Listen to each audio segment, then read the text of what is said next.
तो मेरी शादी तो आपको पता नहीं है, पड़ोस में जब बारात लेकर आते हैं और वो भी घोड़े पर कम गधे पर आप लोग बैठकर ज्यादा आते हैं। कैसा लगा मेरा मजाक?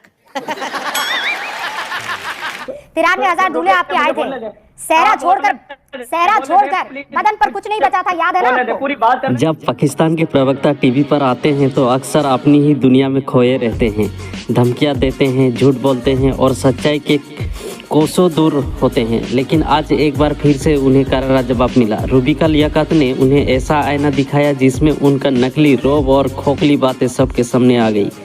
जब उन्होंने भारत को आंखें दिखाने की कोशिश की तो जवाब मिला, आप लोग तो बारात गधे लेकर आते हैं। लेकिन क्योंकि आपने बड़ा अटैकिंग मोड में, आप इसी चीज में तो आपकी जुबान सर टाई की तरह लंबी होती है, प्रॉब्लम है, लेकिन ज़हनियत जो है वो चने के दाने जितनी होती है, चने जितनी होती है। नहीं, लंबी नहीं होती है कि ठीक है। अब मैं आपको एक बात बता देती हूँ, आप ये कह रहे हैं कि जमाना आगे निकल गया है, आप लोग तो अभी भी पीछे हैं ना। पूरी बात करने दें मुझे। डॉक्टर इरशाद अभी भी पीछे है ना, आप लोगों को सच में खौफ नहीं है? आपको अपनी आवाम की चिंता है कि नहीं? वो बुज़दिल आपका आर्मी जनरल चीफ है ना, आर्मी चीफ जो है वो अपने बच्चों को, अपने परिवार वालों को भेज चुका है। डॉक्टर इरशाद आप फिक्र करें, अपने घर की, अपनी फैमिली की, वो भेज चुका है। मुझे बोलने दो। आसिम मुनीर अपने परिवार को सेफ जगह भेज चुके हैं। कौन है ये लोग? कहाँ से आते हैं? दूल्हे बन के एक दफा नहीं, दो दफा नहीं, तीन दफा नहीं, 4 दफा हम दूल्हा बनेंगे। उसके बाद जब मन नहीं भरेगा तो और फिर गधी पर चढ़ेंगे और फिर दूल्हा बनकर वापस आएंगे। आपको पता है ना क्या हाल हुआ था यहाँ पर? मैंने ऐसे गैर महज़िब अल्फाज इस्तेमाल नहीं करूंगा जैसे आप कर रही हैं। मैं बात ये कर रहा हूँ, देखिए कि हम बड़े इत्मीनान और एहतराम के साथ बात करते हैं। मैं ये कह रहा था कि देखिए हमारे तो बच्चों की शादी हो तो पूरा शहर लरज़ उठता है फायरिंग से, तो जब हम किसी के घर बारात लेकर के जाएंगे पड़ोसी के घर तो फिर क्या होगा? आप ऐसा वक्त खुदा ना लाए कि हमारी आपकी जंग हो, खुदा ना करे कि हम लड़ें।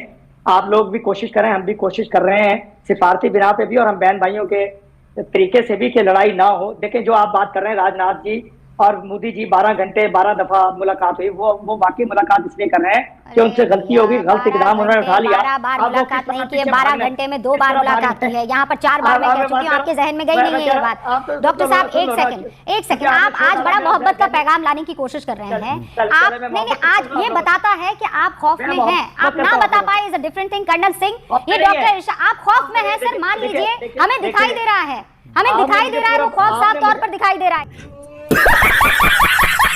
ये 2025 का पाकिस्तान है, ये आपको नानी याद दिलवाएगा, आप बेफिक्र रहिए। खुदा की कसम भागेंगे, तुम्हें छोड़ करके भागेंगे। आप कहां से याद दिला देंगे नानी? अभी आप देखती जाइए, एक नानी आपके पास भाग। सुनिए आप नहीं, गिदर बच के नहीं, पिताजी से ऐसे बात करते हैं। पहली बात बांग्लादेश से एक नानी भगाई आपकी, बांग्लादेश की हालत देख लीजिए, हालत देख लीजिए। आपकी नानी आपकी गोद में, आपकी नानी की तरफ तो जाइए मत सर, आप नानी की तरफ मत जाइए। वो आप देखिए, आपके अपने आपके साथ नहीं रह रहे। अगली नानी हम बताएंगे कौन सी आपकी, कैसे नहीं जाएंगे नानी के बगैर? खौफ नहीं है आपकी नानी आपकी गोद में, अगर वो बॉम्ब अपने जिस्म पर बांध दिया है तो मैं क्या करूं? वो आसिम मुनीर आपसे बेहतर निकला। आप बैठे हैं बॉम्ब बांधकर अपने जिस्म पर और परिवार वालों के। वो आसिम मुनीर क्यों भेज रहा है अपने परिवार को बाहर?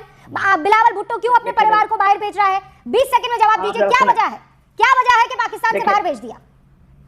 पहले तो बिलावल की शादी नहीं हुई, बारात उसी की तो लानी है हिंदुस्तान हमने।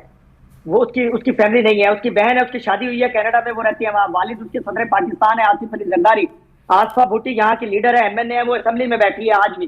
ये झूठा प्रोपेगेंडा आप खुदारा ना करें। सुनिए सर, यहाँ आप भूल जाइए कि बिलावल भुट्टो को यहाँ जानवर नसीब नहीं होगा। हिंदुस्तान में मैं बहुत क्लियरली बता रहा हूँ, यहाँ पर बिलावल भुट्टो को कोई पलट कर देखेगा नहीं। ना तो जुबान साफ है, ना नीयत साफ है, ना जहन साफ है उस आदमी का, ना फ्यूचर क्लियर दिखाई। आपको मैं यहाँ पर बैठकर आपकी गिदड़ भपकियां नहीं सुनूंगी।